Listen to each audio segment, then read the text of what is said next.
Hello friends, welcome to happy academy અને હું Shailesh sir આજે તમારી સમક્ષ ટાટ એચએસ નું જે ગઈકાલે પેપર થયું એનું સોલ્યુશન લઈને આવી ગયો છું. તો ચાલો ઝડપથી આપણે આનું સોલ્યુશન જોઈએ. તો સૌથી પહેલા આ પેપર જે છે એચએસ સિરીઝ A નું પેપર અને એ સિરીઝ A ના પેપરની અંદર પ્રશ્નપત્ર આપણું જે છે એ ગુજરાતી સાહિત્યથી થાય છે. પહેલો જ પ્રશ્ન છે આની અંદર કે ગુજરાતી સાહિત્યના ઇતિહાસ સાથે બંધ બેસતું વિધાન નીચેના પૈકી કયું છે? તો નીચે અમુક વિધાન આપ્યા છે, એની અંદર કહ્યું છે કે ભાઈ નીચેના ગુજરાતી સાહિત્ય પ્રમાણે સાહિત્યનો આ ઇતિહાસ છે અને એના પ્રમાણે જે બંધ બેસતું હોય એવું ઉદાહરણ કહ્યું છે. તો સૌથી પહેલા તો પ્રેમાનંદ ભટ્ટ અને સામળ ભટ્ટ એ સગુણ ભક્તિ પરંપરાના સાહિત્યમાં મુખ્ય હતા. તો આપણે વાત કરીએ તો સગુણ ભક્તિમાં ના પ્રેમાનંદ આવે છે કે ના સામળ ભટ્ટ આવે છે. તો આ જે પહેલું વિધાન છે એ તો બેસતું નથી. નંબર 2 વાત કરું, નરસિંહ મહેતા અને અખો એ નિર્ગુણ ભક્તિ પરંપરાના સાહિત્ય માટે વધુ જાણીતા બન્યા. તો આની અંદર આપણે આ કહી શકીએ ઘણા વિદ્યાર્થીઓને આ ખબર છે કે નરસિંહ મહેતા છે એ શું છે તો એક નિર્ગુણ ભક્તિ પરંપરાના સાહિત્ય માટે એનું ખાસ એવું નામ ચર્ચામાં રહેલું હતું. વાત કરીએ ઓપ્શન સી, નર્મદ દલપત અને મીરા એ સુધારક યુગના કવિઓ તરીકે ઓળખાતા હતા. નામ આવતું હતું પણ એ ચોક્કસપણે ત્રણે ત્રણ નતા કેમ કે એની અંદર મીરાનું નામ આપેલું છે. અને રામનારાયણ વી પાઠક, ઉમાશંકર જોશી, પન્નાલાલ પટેલ આ આધુનિક કવિઓ કહેવાયા હતા. તો ફરીથી ડી માં પણ એમને શું કર્યું છે? ડી માં પણ એમને એવું જ કર્યું છે કે એક નામ આપણી સમક્ષ એવું રજૂ કર્યું છે. તો સાચો જવાબ શું આવે છે? સાચો જવાબ આવે છે ઓપ્શન બી, નરસિંહ મહેતા અને અખો એ નિર્ગુણ ભક્તિ પરંપરા સાહિત્યના વધુ જાણીતા હતા. પ્રશ્ન નંબર 2, ગુજરાતી શબ્દકોશની રચના ખાલી જગ્યાએ કરી હતી. તો જે પ્રથમ ગુજરાતી શબ્દકોશ હતો કઈ ભાષાનો? ગુજરાતીનો જે શબ્દકોશ હતો એના રચયિતા કોણ હતા? નવલરામ પંડ્યા નહોતા. ગોંડલના રાજવી ભગવતસિંહજી આ પણ નહોતા. ગોવર્ધન રામ ત્રિપાઠી એ પણ નહોતા. તો કોણ હતા? નર્મદા શંકર લાલ શંકર દવેએ તેની ગુજરાતી શબ્દકોશની રચના કરી. મિત્રો પ્રશ્ન નંબર 3 જે છે એ શેનો જોવા મળે છે? તો એ આપણે જોવા મળે છે વિધાન વાળો, કે જેની અંદર શું આપ્યું છે? આપણને એક વિધાન આપ્યું છે અને બીજું કારણ આપ્યું છે. તો વિધાન શું આપ્યું છે? સામાન્ય લીલી વનસ્પતિ જે છે અથવા તો સામાન્ય વનસ્પતિ લીલા રંગની જોવા મળે છે. તો આપણે વનસ્પતિ જોઈએ છે તો એ કેવા રંગની હોય છે? એ લીલા રંગની જોવા મળતી હોય છે આપણને. પણ આગળ હું તમને વાત કહું તો કારણ શું આપ્યું છે? તો કારણ આપ્યું છે કે વનસ્પતિ પ્રકાશ સંશ્લેષણની ક્રિયા દ્વારા પોતાનો ખોરાક બનાવે છે. તો આ પણ સાચી વસ્તુ છે. શું છે? આ પણ ખરેખર સાચી વસ્તુ છે. તો બંને વસ્તુ સાચી છે. તો એક નંબર પર વિધાન જે છે અને કારણ બંને સાચા છે. આટલી વસ્તુ તો સાચી, પરંતુ કારણ એ વિધાન માટે યોગ્ય સમજૂતી નથી. આ વસ્તુ જે છે એ ખોટી છે. ઓપ્શન બી, વિધાન સાચું છે અને કારણ ખોટું છે. તો આ વસ્તુ તો ખોટી છે. બંને શું છે? સાચું છે. ત્રીજામાં પણ એવું કહ્યું છે કે વિધાન ખોટું છે અને કારણ જે છે એ સાચું છે. તો એ પણ શું થાય છે? રોંગ. તો વધ્યો શું? Option D. કારણ શું છે? બંને કારણ જે છે એ વિધાન અને કારણ બંને વસ્તુ સાચી છે, પણ કારણ એ વિધાન માટેની યોગ્ય સમજૂતી પણ સાથે છે. અહીં શું હતું? નથી અને અહીં આગળ છે. તો માટે સાચો જવાબ આપણો શું આવે છે? સાચો જવાબ આપણો આવે છે ઓપ્શન ડી. પ્રશ્ન નંબર 4 અને પ્રશ્ન નંબર 4 જે છે એ વિગતો વાંચો અને નક્કી કરો કે બોક્સ જે આપ્યું છે એની માટે યોગ્ય વિકલ્પ કયો હશે. આ સામાન્ય જ્ઞાનનો એક જનરલ નોલેજનો ક્વેશ્ચન પૂછાયેલો હતો જેને આપણે જીકે નો કહી શકીએ. રમતગમતમાંથી પૂછાયો છે કે મેરી કોમ જે છે એ શેના માટે? તો મેરી કોમ જે છે એ બોક્સિંગ માટે જાણીતી છે. તો દીપા કર્માકર સેના માટે જાણીતી હતી? દીપા કર્માકર લાંબી કૂદ માટે નહોતી જાણીતી હતી, દોડ માટે પણ નહોતી. તો શેના માટે? બે જ ઓપ્શન વધ્યા. દીપા કર્માકર જે છે એ જિમ્નેસ્ટિક્સ માટે જાણીતી હતી. તો માટે આપણો જવાબ છે એ શું આવશે? Option C, Deepa Karmakar. એની સામે આવશે જિમ્નેસ્ટિક્સ. પ્રશ્ન નંબર 5 અહીં આપેલા ક્ષેત્રના ક્રમ. હવે અહીં આપણને અલગ ક્ષેત્રો આપેલા છે. કલા આપ્યું છે, સમાજ સેવા આપ્યું છે, ઉદ્યોગ અને રાજનીતિ આપ્યું. તો એ ડાબી બાજુથી લઈને જમણી તરફ જઈ રહ્યા છે. તો વિભૂતિઓને સાચા વિકલ્પ થાય એ પ્રમાણે આપણે શું કરવાનું છે? એ પ્રમાણે આપણે જોડવાના છે. તો એ પ્રમાણે અગર આપણે વાત કરીએ તો સાચું તો કલા ક્ષેત્રે રવિશંકર રાવળ બરાબર છે, મધર ટેરેસા એ પણ બરાબર છે, અમર્ત્ય સેન બરાબર અને અટલ બિહારી વાજપેયી બરાબર છે. પણ એ ત્રણેયની વાત કરું તો સમય પ્રમાણે આમ તમે જશો તો 3 નો જે સમયગાળો છે એ પ્રમાણે એ ઉચિત નથી, અથવા તો આપણે કહીએ કે એ પ્રમાણે એ ઉપર નીચે જઈ રહ્યું છે. બીજા નંબર પર ઓપ્શન આવે છે પંડિત રવિશંકર મહારાજ, વિનોબા ભાવે, ધીરુભાઈ અંબાણી અને રામમોહન લોહિયા. આ ચારેયના નામ પણ બરાબર છે. R K Narayan, Ila Bhatt, general Shah Manekshaw અને એપીજે અબ્દુલ કલામ. તો આ ત્રણ નામ પણ બરાબર છે. તો ચોથી વાત કરીએ હોમી ભાભા, બિસ્મિલ્લાહ ખાન ને વગેરે. તો આની અંદર તમે જુઓ ક્રમ જાળવવાની વાત કરેલી છે. એક જ સમયગાળા પ્રમાણે આ લોકો સાચા હોય છે. તો સમયગાળા પ્રમાણે સાચું કોણ આવે છે? પંડિત રવિશંકર મહારાજ. ત્યારના સમયમાં કલા ક્ષેત્રમાં, સમાજ ક્ષેત્રમાં વિનોબા ભાવે, ઉદ્યોગ ક્ષેત્રમાં ધીરુભાઈ અંબાણી તથા રાજનીતિમાં રામ મનોહર લોહિયા. આ ચાર ઓપ્શન બી જે છે એ આપણો સાચો જવાબ મળે છે. આગળ જોઈએ પ્રશ્ન નંબર 6 અને એની અંદર વાત કરીએ શું વાત કરેલી છે. તો પ્રશ્ન નંબર 6 માં એક ઇતિહાસને લગતો પ્રશ્ન પૂછ્યો છે. પ્રશ્ન એમ પૂછ્યો છે કે ભારતના ઇતિહાસ માટે સમયરેખાના સંદર્ભમાં ઈસવીસન પૂર્વથી પણ આગળ, ઈસવીસન પૂર્વ જે શબ્દ અહીંયા નીચેની વિગતમાં કયો ક્રમ સાચો છે?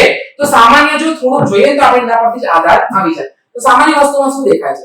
તો પહેલા તો અહીં જોવાનું છે. અહીં ઓપ્શન તો આપેલા છે પણ પહેલા તો સૌથી પહેલા હું કહું કે સૌથી આ નામમાં અગર પ્રાચીન વસ્તુ દેખાતી હોય તો ભીમબેટકાની ગુફા જે છે એ. તો ત્રીજો ઓપ્શન બધામાં સાચો છે. હવે આપણે જોઈશું કે એના પછી શું વસ્તુ આવે. તો ભીમબેટકા પછી મને દેખાઈ રહ્યું છે કે લોથલનો ધક્કો ડોકયાર્ડ જે છે એ બીજા નંબરે આવે. તો તમારો બીજો ઓપ્શન તરત જ નંબર 1 નો આવશે. એટલે આપણા બે ઓપ્શન જે છે એ શું થઈ ગયા?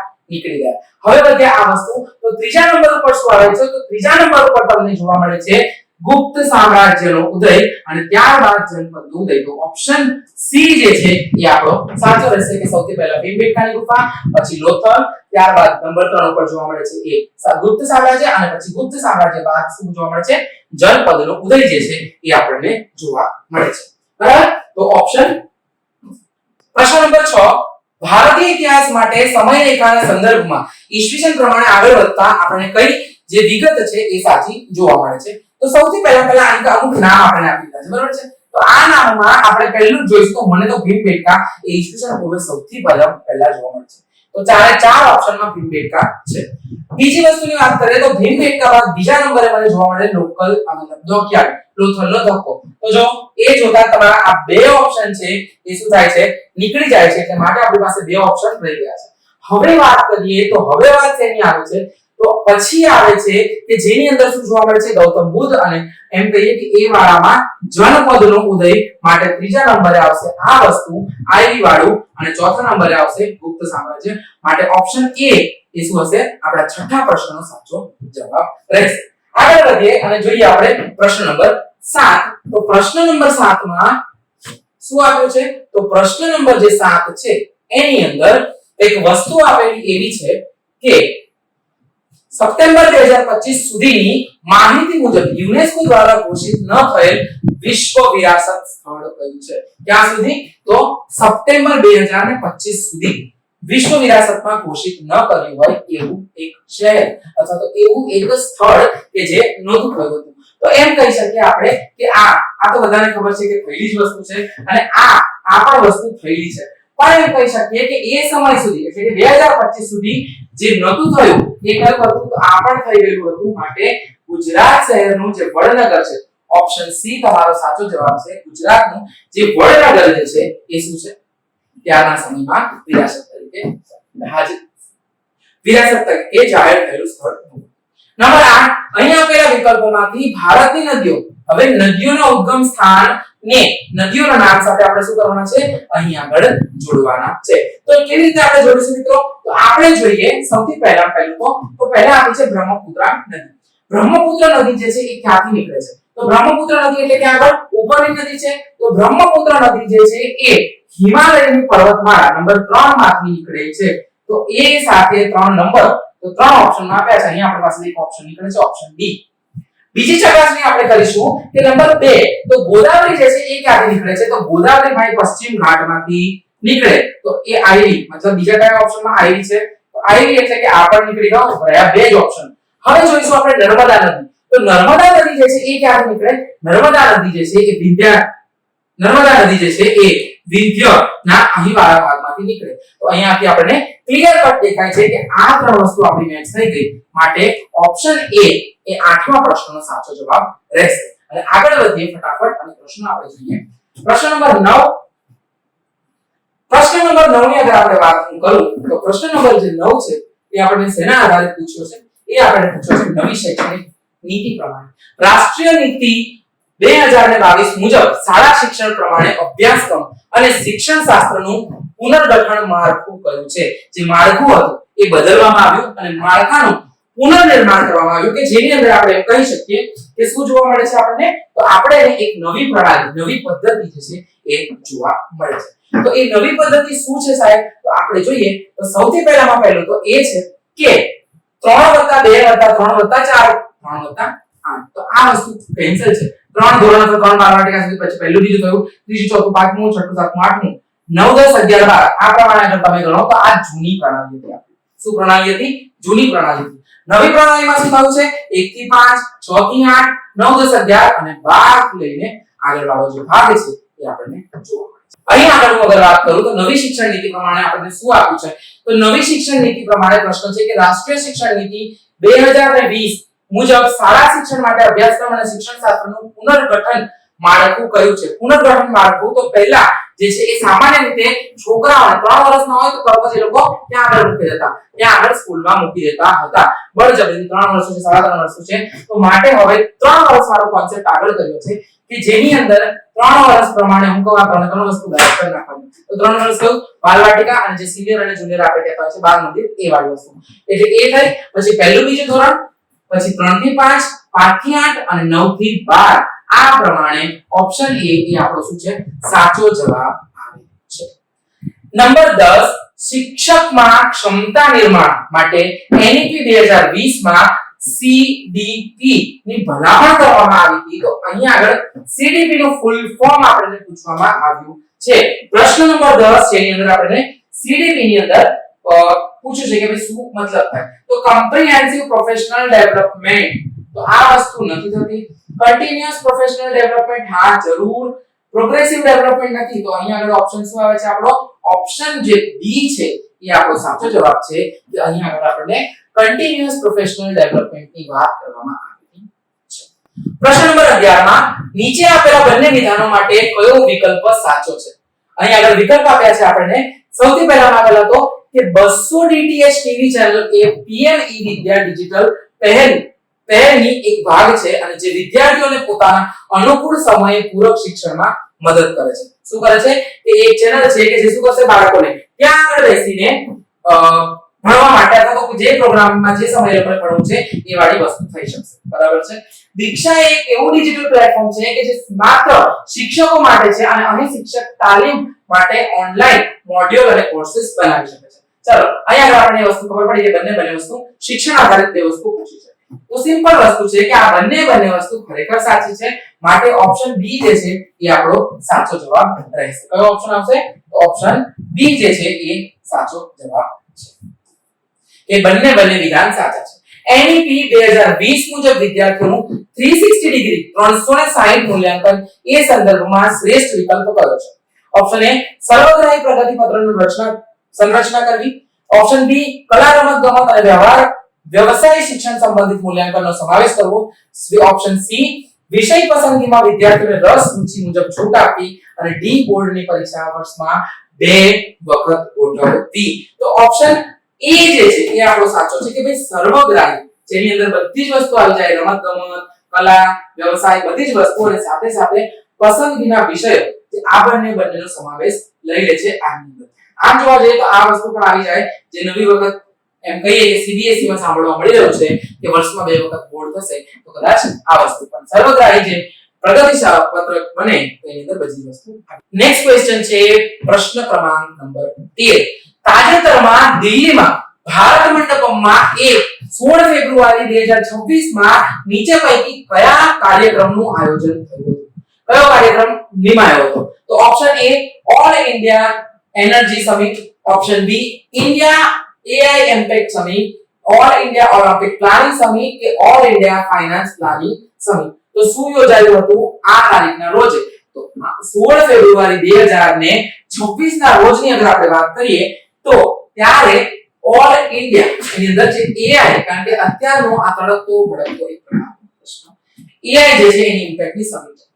પ્રશ્ન નંબર 14 NEP 2020 માં શિક્ષણ અને ટેકનોલોજીના વિનિયોગ માટે કઈ સંસ્થાની રચના કરવામાં આવી હતી અથવા દરખાસ્ત કરવામાં આવી હતી કે જેમાં ટેકનોલોજીનો ઉપયોગ અંગેના વિચાર મુક્ત રીતે આદાન-પ્રદાન કરતું મંચ પૂરું પાડી શકે. NEP માં નવી જે છે વિનિયોગ થઈ અને અંદર ટેકનોલોજી પર શિક્ષણ ટેકનોલોજી ઉપર મુક્ત રીતે આદાન-પ્રદાન થઈ શકે. તો પહેલી જ વસ્તુ છે નેશનલ કાઉન્સિલ NCERT. તો NCERT national council of educational research and training આ શું કરે છે એના ઉપર નવી નવી શોધો કરે છે અને શિક્ષકને શિક્ષણ આપવા માટે તાલીમ પણ આપે છે. Number 2 NETF national educational technology forum. તો આ વસ્તુ જ હતી કે જે ટેકનોલોજી માટે શરૂ કરવામાં આવી. બાકી બંને વસ્તુ નથી. તો અહીંયા આગળ આપણો ઓપ્શન બી જે છે એ પ્રશ્ન નંબર 14 માટેનો સાચો જવાબ છે. પ્રશ્ન નંબર 15 શું કહે છે? તો પ્રશ્ન નંબર 15 છે કે વર્ગખંડમાં ફ્લિપ્ડ ક્લાસરૂમ મોડ્યુલનો ઉપયોગ એટલે કે શું? તો ફ્લિપ્ડ એટલે શું? તો ફ્લિપ્ડ એટલે કે સિમ્પલ ફેરવવું. તો ફ્લિપ્ડ એટલે કે સિમ્પલ જે ફેરવવું થાય છે 15 નંબરનો પ્રશ્ન. અહીં આગળ હું વાત કરું તો આ પ્રશ્ન જે આપણે આપ્યો છે એનો જવાબ એવો થશે કે વર્ગખંડની બેઠક વ્યવસ્થામાં જરૂર પડે ત્યાં ફેરફાર કરી દેવો. એટલે ક્લાસરૂમ તમારે તમારી ઉપયોગતા પ્રમાણે બદલવો. ઓપ્શન A એ સાચો જવાબ આવશે. પ્રશ્ન નંબર 16 તાજેતરમાં ગુજરાતના કયા જિલ્લામાં વિશ્વના સૌથી મોટા સોલર પાર્કનું ઉદ્ઘાટન કરવામાં આવ્યું હતું? તો વિશ્વનો સૌથી મોટો જે સોલર પ્લાન્ટ છે એ ક્યાં આગળ આવેલો છે? તો પ્રશ્ન નંબર 16 ઓપ્શન B કચ્છમાં આવેલો છે. ગગનયાન મિશન પહેલા અવકાશમાં જનાર પ્રથમ હ્યુમનોઇડ રોબોટનું નામ શું હતું? તો આ હ્યુમનોઇડ રોબોટનું નામ શું હતું? વ્યોમમિત્ર. ઓપ્શન B એ સાચો જવાબ છે. એક શાળામાં ધોરણ 9 અને 10 ના વિદ્યાર્થીઓ માટે ફાઇનાન્શિયલ લિટરસી અને એન્વાયરમેન્ટલ અવેરનેસ વિષયો શરૂ કરવામાં આવે છે. તો આ પ્રેક્ટિસ NEP ના 2020 ના કયા સિદ્ધાંતને રજૂ કરે છે? અલગ અલગ સિદ્ધાંત આપ્યા છે. શેના માટે? બે વસ્તુ. એક તો ફાઇનાન્શિયલ લિટરસી છે અને બીજું જે છે એ છે એન્વાયરમેન્ટલ અવેરનેસ. તો એમાં કયો સિદ્ધાંત રજૂ થાય છે 9મા 10મા માટે? મૂળ સાક્ષરતા અને સંખ્યા જ્ઞાન. આમાંથી મૂળ સાક્ષરતા અને સંખ્યા જ્ઞાનની વાત આવતી જ નથી તો આ મેચ થશે નહીં. ઓપ્શન B 21મી સદીના કૌશલનો વિકાસ. તો ખરેખર આપણે અત્યારે 21મી સદીમાં જઈ રહ્યા છે, આધુનિકતા તરફ વધી રહ્યા છે. તો એના જે પણ કૌશલો છે એનો વિકાસ થશે. માટે આ જે છે એ આ સિદ્ધાંત સાથે રજૂ કરવાનું કામ કરે છે. બરાબર? Option B. અને નેક્સ્ટ ક્વેશ્ચન છે પ્રશ્ન નંબર 19 હેમેટાઇટ, મેગ્નેટાઇટ, લિમોનાઇટ અને સિરેરાઇટ માં કઈ ધાતુના પ્રકારના નામો છે? તો અહીંયા આગળ આપણે અલગ અલગ ધાતુ આપેલી છે જેમ કે લોખંડ, તાંબુ, એલ્યુમિનિયમ અને મેગ્નેશિયમ. તો આ બધા પ્રકાર જે છે એ કયાના જોવા મળે છે? તો આપણને જોવા મળે છે લોખંડના. બધા પ્રકાર કઈ ધાતુના છે? તો આ બધા પ્રકાર જે છે એ લોખંડ ધાતુના જોવા મળે છે. પછી આપણે જઈએ પ્રશ્ન નંબર 20 ઉપર અને પ્રશ્ન નંબર 20 જે છે એ શું છે? તો પ્રશ્ન નંબર 20 પૂછ્યું છે લેખક આધારિત. અહીં પૂછ્યું છે એક પુસ્તકનું નામ કે ભાઈ 21 lesson for the 21st century. પુસ્તકના લેખક કોણ હતા? રસ્કિન બોન્ડ, અમીશ ત્રિપાઠી, યુવલ નોઆ હરારી કે ચેતન ભગત? તો આ જે પુસ્તક છે એ યુવલ નોઆ હરારી નામક લેખકે લખ્યું હતું. એ 21મી સદીના 21 પ્રકરણ. બરાબર? હવે પ્રશ્ન નંબર 21 થી જે છે એ મનોવિજ્ઞાન, શિક્ષણને લગતી વિવિધ પદ્ધતિ અને એના ઉપર આધારિત પ્રશ્નો જોવા મળે છે. પ્રશ્ન નંબર 21 આપણે જોઈએ કેળવણી એ એક ધ્રુવી પ્રક્રિયા છે. આ વિધાન માટે નીચેનામાંથી કયું? બરાબર? તો શું છે? કેળવણી જે છે એ એક ધ્રુવવાળી પ્રક્રિયા જોવા મળે છે. તો એ પ્રમાણે નીચે આપણે શું સાચું જોવા મળે છે? તો સૌથી પહેલા તો બાળક કેન્દ્ર સ્થાને હોય છે. બીજું શૈક્ષણિક સામગ્રી કેન્દ્ર સ્થાને હોય છે. ત્રીજું શિક્ષક કેન્દ્ર સ્થાને હોય. ચોથું ગુણાત્મક સુધાર. તો કેળવણી સૌથી સરખામણી કોની સાથે જોડાવે? તો બાળક સાથે. અને માટે ઓપ્શન એ સાચો રહેશે કે આની અંદર બાળક આપણું કેન્દ્ર સ્થાને પહોંચે. નેક્સ્ટ નંબર કેળવણી એટલે શું? તો કેળવણી એટલે શું? તો અહીં આપણને ચાર ઓપ્શન માહિતી પ્રદાનની પ્રક્રિયા, જ્ઞાનનું ડહાપણમાં રૂપાંતરણની પ્રક્રિયા, સ્વાવલંબનની કળા અને સત્યની શોધ અને પૂર્ણત્વના આવિષ્કરણની પ્રક્રિયા. તો નીચે આપ્યું છે કે કયા ઓપ્શન જે છે એ આની અંદર લાગુ પડશે. તો આપણે જોઈએ કે 22મા પ્રશ્નની અંદર જે વસ્તુ છે તે શું છે? તો 1 2 3 અને 4 આ ચારે પ્રક્રિયા જે છે ચાર વસ્તુઓ એ આપણા શેની અંદર સમાવેશ થઈ જાય તો એ આપણી વિજ્ઞાન કેળવણીની અંદર ઓપ્શન એ 2 3 અને 4 માહિતી પ્રદાન કરે, સ્વાવલંબનની કળા આપે, જ્ઞાનનું ડાપણ રૂપાંતરની પ્રક્રિયા અને સત્યની શોધ અને પૂર્વને આવિષ્કાર પ્રક્રિયા પણ છે. પ્રશ્ન નંબર 23 કેળવણીનો એક ઉદ્દેશ્ય આત્મ સાક્ષાત્કાર કરવા માટેનો હોય છે. શું છે? એક સાક્ષાત્કાર કરે છે અથવા તો સાક્ષાત્કાર છે. નીચેનું કયું વિધાન આત્મ સાક્ષરતાને યોગ્ય રીતે રજૂ કરે છે? માનવને પોતાની મહત્વ અને મર્યાદાનું જ્ઞાન થવું, માનવે પોતાની ઈચ્છા અનુસાર વર્તવું, માનવનું શિસ્તબદ્ધ અને સંયમશીલ વર્તન અને માનવનું માનસિક વિકારોનું મુક્ત થવું. તો પ્રશ્ન નંબર 23 જે છે એની અંદર જવાબ શું આવે છે? એની અંદર જવાબ આવે છે કે માનવને પોતાની મહત્વાકાંક્ષાઓ અને મર્યાદાનું જ્ઞાન હોવું એ જ ખરેખર આત્મ સાક્ષાત્કાર છે. પ્રશ્ન નંબર 24 ની અંદર વાત કરીએ આપણે તો એની અંદર આપણને એવું પૂછવામાં આવ્યું છે કે શિક્ષણની કઈ વિચારધારા એ તત્વજ્ઞાનના આધારભૂત તત્વ તરીકે વિજ્ઞાનની અદ્યતન પદ્ધતિનો ઉપયોગ કરે છે?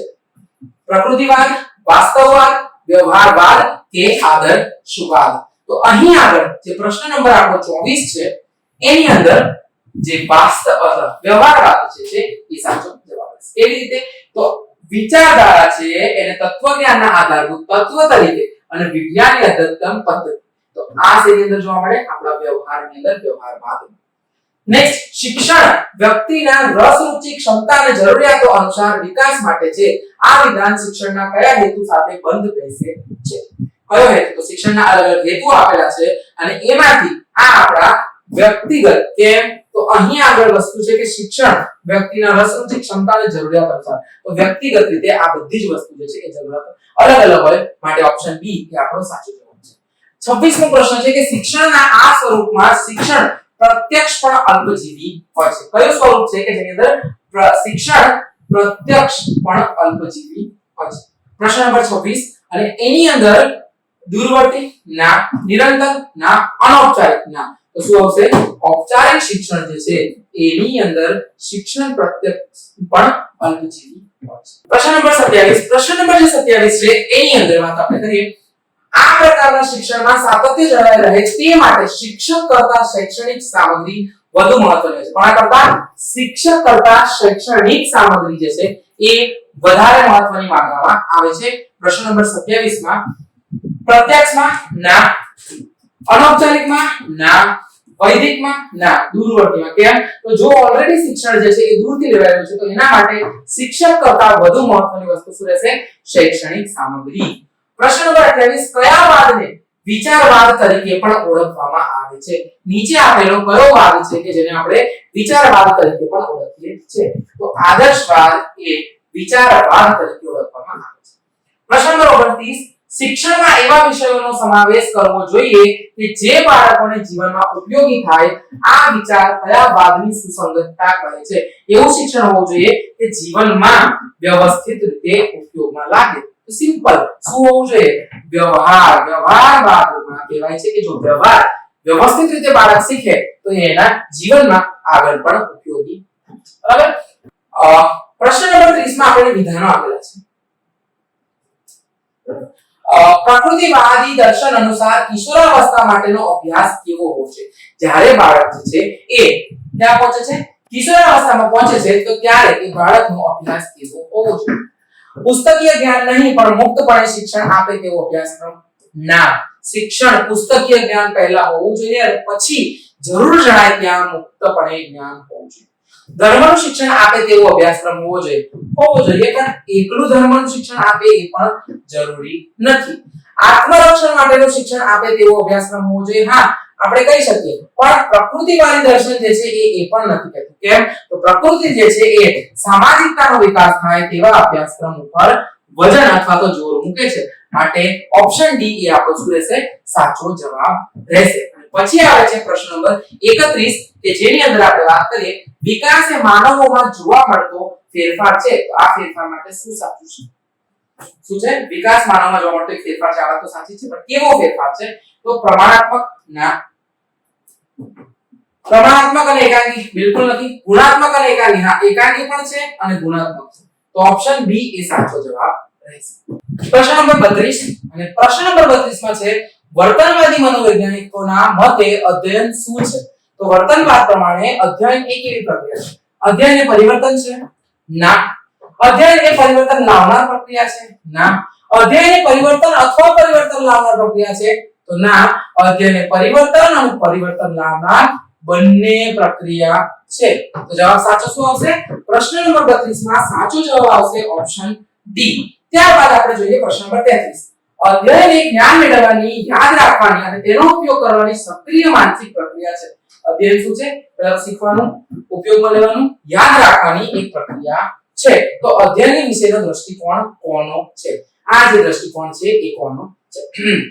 વર્તનવાદી મનોવૈજ્ઞાનિક છે? ના, આ વર્તનવાદી નથી. ઓપ્શન બી કયું છે? જ્ઞાનવાદી મનોવૈજ્ઞાનિક છે. શેની વાત કરી રહ્યો છે? અહીંયા આગળ જ્ઞાન મેળવવાનું તો છે પણ યાદ રાખવાનું અને ઉપયોગ કરવા માટેની એક માનસિક, અને એટલા માટે આનો સાચો જવાબ આવશે જ્ઞાનવાદી મનોવૈજ્ઞાનિક. નેક્સ્ટ પ્રશ્ન આપણે જોઈએ પ્રશ્ન નંબર 34. હોવાર્ડ ગાર્ડનરના બહુવિધ બુદ્ધિના સિદ્ધાંત અનુસાર 7 પ્રકારના માનસિક શક્તિઓ હોય છે. કેટલા પ્રકારની? 7 પ્રકારની માનસિક શક્તિ વિશેની હોવાર્ડ ગાર્ડનરે વાત કરેલી છે. જો કોઈ વ્યક્તિમાં આ 7 પૈકી અવકાશીય શક્તિ સવિશેષ હોય તો એ શું હોવાની સંભાવના થઈ શકે? તો આ બધા કરતા વિશેષતઃ અગર જો એની અંદર કોઈ શક્તિ છે તો એ શું હોઈ શકે? વૈજ્ઞાનિક? ના. કવિ? ના. શિલ્પકાર? ના. તો એ શું થઈ શકે? એ થઈ શકે છે એક શિક્ષક. સાચો જવાબ આવશે ઓપ્શન ડી. નેક્સ્ટ આવે છે પ્રશ્ન નંબર 35. પ્રેરણાના સંદર્ભમાં કયું વિધાન ખોટું છે? તો 3 વિધાન સાચા આપેલા છે પ્રેરણાના વિધાન પ્રમાણે, અને એક વિધાન જે છે એ ખોટું છે. પ્રેરણા વ્યક્તિની આંતરિક સ્થિતિ દર્શાવે છે. વાત સાચી છે.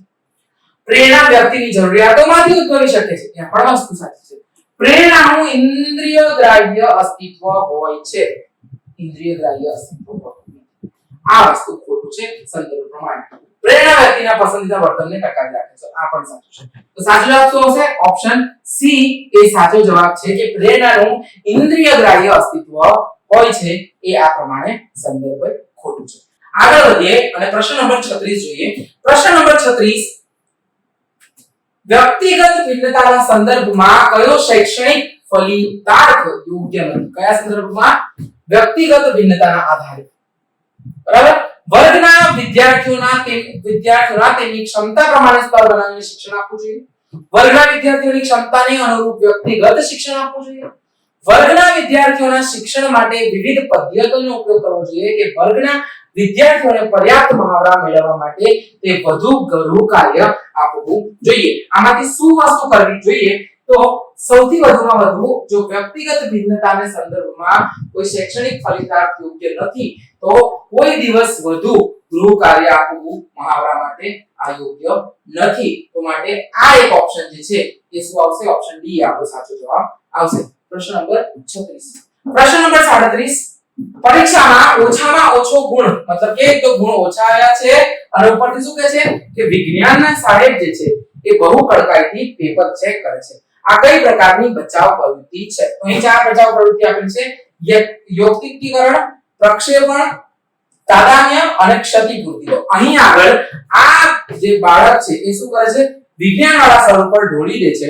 માટે ઓપ્શન બી એ પ્રક્ષેપણ પ્રકારની જે બચાવ પ્રવૃત્તિ છે તેનો પ્રયોગ બાળકે અહીં આગળ કર્યો છે. પ્રશ્ન નંબર 38 ની અગર વાત કરું તો વિશિષ્ટ બાળક અને તેના લક્ષણોને દર્શાવીને ખોટી જોડ કઈ છે? તો અમુક બાળકો વિશેષ હોય અને એ બાળકો પ્રમાણે એની જોડ પણ આપણને જોવા મળતી હોય છે. તો ડિસ્લેક્સિયા ધરાવતું બાળક શબ્દને ખોટી રીતે વાંચે છે? ના.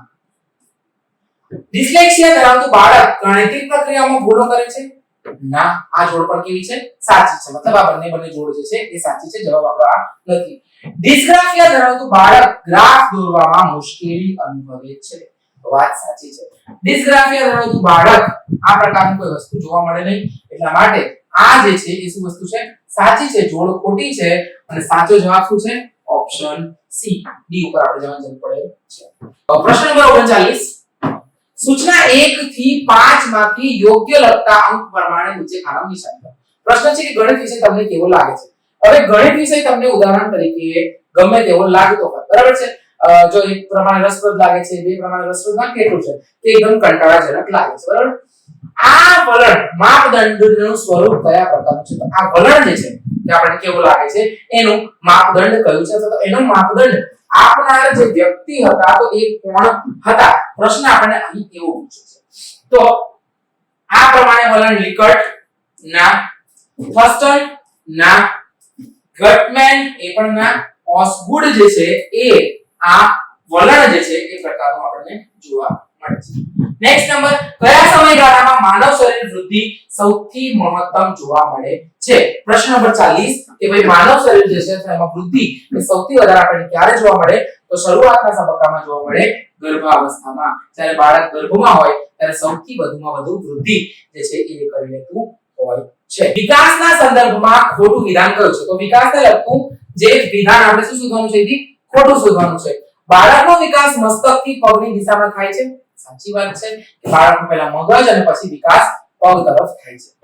ઓપ્શન બી, બાળક પહેલા ખભાના સ્નાયુઓ પર કાબુ મેળવીને પછી ક્રમશઃ આ પર જાય છે. તો આ પણ વાત સાચી છે. ઓપ્શન સી, દુનિયાના દરેક બાળકની વિકાસ તરા એક સમાન હોય છે. તમામ બાળકો તરુણાવસ્થા દરમિયાન જાતીય ફેરફાર અનુભવે છે. તો બાળક છે ત્યારે એ ઓલમોસ્ટ તમે જોયું હશે છોકરાઓ કે છોકરીઓ સમૂહ સમાન લાગતા હોય છે, પણ જ્યારે એ તરુણાવસ્થામાં જાય છે અને ત્યારબાદ એની અંદર જાતીય ફેરફાર જોવા મળે છે. તો આ પણ સાચું છે. તો ઓપ્શન ડી, બાળક પહેલા આંગળીઓ પકડી અને પછી હાથ અને છેવટે સમગ્ર શરીરને હલાવે છે. તો સાચો જવાબ શું આવશે? ઓપ્શન ડી એ સાચો જવાબ છે. પ્રશ્ન નંબર 42, જ્ઞાનતંત્રની ખામી અથવા તો કમી કે ક્ષતિ ધરાવતા અધ્યયતાને શું કહેવામાં આવે છે? તો જેની અંદર જ્ઞાનતંત્રની ક્ષતિ હોય એને કહેવામાં આવે છે અધ્યયન અક્ષમતા. કઈ અક્ષમતા? અધ્યયન અક્ષમતા. માટે ઓપ્શન એ જે છે એ આપણે 42માં પ્રશ્નનો જવાબ રહેશે. કેટલાક તરુણો પોતાની જાતને તેંડુલકર, અમિતાભ બચ્ચન, માધુરી દીક્ષિત માનીને પોતાના દરજ્જાની જરૂરિયાત સંતોષે છે. તો આ તેનું ઉદાહરણ છે. શું કરે છે? એને પોતાને ખુદને આ બધા સાથે જોડવાનું કામ કરે છે. તો આ શાનું ઉદાહરણ છે? યૌક્તિકીકરણ? ના, આ યૌક્તિકીકરણ નથી, અપૂર્તિનું પણ નથી. તાદાત્મ્ય અને આરોપણ. તો આરોપણ નથી કરી રહ્યા. શું કરી રહ્યા છે? તાદાત્મ્ય જોડે સમતુલા કરી રહ્યા છે કે ભાઈ આના જેવા અમે છીએ. પછી આવે છે ઓપ્શન પ્રશ્ન નંબર 44, વિકસિત પ્રાણી કે બુદ્ધિશાળી હોશિયાર માનવી માટે કયા પ્રકારનું અધ્યયન ઉપયુક્ત ગણવામાં આવે છે? જે વ્યક્તિ કે જે પ્રાણી કેવું છે? ઓલરેડી વધારે હોશિયાર છે, તો એના માટે કયું અધ્યયન ઉપયુક્ત રહેશે? અભિસંધાન દ્વારા અધ્યયન? ના. પ્રયત્ન અને ભૂલ દ્વારા? ના. તો અભિક્રમિક અધ્યયન? ના. શું આવશે? આંતરસૂઝ દ્વારા. કેમ કે એ ઓલરેડી હોશિયાર બુદ્ધિશાળી છે, તો એને શું થશે? અંદરથી સુજાઈ જશે અને આંતરસૂઝ દ્વારા એનું અધ્યયન જે છે એ અધ્યયનની પ્રક્રિયા જોવા મળશે. બરાબર? અધ્યયનના અલગ અલગ પ્રયોગો હતા. પ્રશ્ન નંબર 45, અજાગ્રત ઈચ્છાઓથી અસર જાગૃત વર્તન પર પડ્યા વિના રહેતી નથી. આ સિદ્ધાંત આપણને કોણે આપ્યો? અજાગ્રત ઈચ્છાઓની અસર જાગૃત વર્તન પર. એટલે કે આપણે જાગૃત અવસ્થામાં નથી અને ઈચ્છાઓ, પણ એનો પણ પ્રભાવ જે છે એ આપણે ક્યાં જોવા મળે છે? તો એનો પણ પ્રભાવ આપણને જાગૃત ઈચ્છાઓ પર જોવા મળે છે. આ જે છે એ કોણે આપ્યો તો સિદ્ધાંત? તો આ સિદ્ધાંત મેકડુગલનો નો હતો. આ સિદ્ધાંત જે છે એ ફ્રોઈડનો હતો. દમન, આનંદ અને જીવનના સિદ્ધાંત પ્રમાણે ફ્રોઈડે કહ્યું હતું કે અજાગૃત ઈચ્છાઓની અસર જે છે એ આપણા જાગૃત પર પડ્યા વગર રહેતી નથી. બરાબર? નેક્સ્ટ ક્વેશ્ચન છે 46 નંબરનો, અને આની અંદર પૂછ્યું છે કે 1956 માં આવેલ બ્લૂમ્સ ટેક્સોનોમીમાં વર્ષ 2000 માં શું ફેરફાર કરવામાં આવ્યો હતો? એના અમુક જે જૂનું હતું 56 માં એ પ્રમાણે 2001 માં આની અંદર અમુક ફેરફારો આપણને જોવા મળે છે. અને એ ફેરફારો કયા છે? તો ફેરફારોમાં એવું છે કે ઓપ્શન 1 છે સંશ્લેષણને બદલે સર્જન, મૂલ્યાંકનને સૌથી ઉપર મૂકવું, ઉપયોજનને અને એક સ્તરની નીચે લઈ જવું, અને ઉપાયોજન અને વિશ્લેષણની વચ્ચે સર્જનનું સ્તર. બરાબર? ચાર ઓપ્શન છે. તો આની અંદર જે બદલાવ આવ્યો તો એ સંશ્લેષણની બદલે એમને શું કરી નાખ્યું? સર્જન કરી નાખ્યું છે. એ પહેલા વિશ્લેષણ અથવા સંશ્લેષણ કરવામાં આવતું હતું, પણ એનો એમને ફેરબદલી કરી અને એ ફેરફારમાં એમને છે ને સર્જન મતલબ કે ક્રિએશનને દાખલ કર્યું. તો ઓપ્શન એ આપણો સાચો જવાબ છે. પ્રશ્ન નંબર 48, પ્રશ્ન નંબર 48, તો વર્ગ શિક્ષણ દરમિયાન શિક્ષક કહે છે કે આ એકમ અઘરો લાગે છે. તો ચાલો ફરી સમજાવું, મજા પડશે. તો આ વર્ગ વ્યવહારનું કયું ઘટક છે? બરાબર?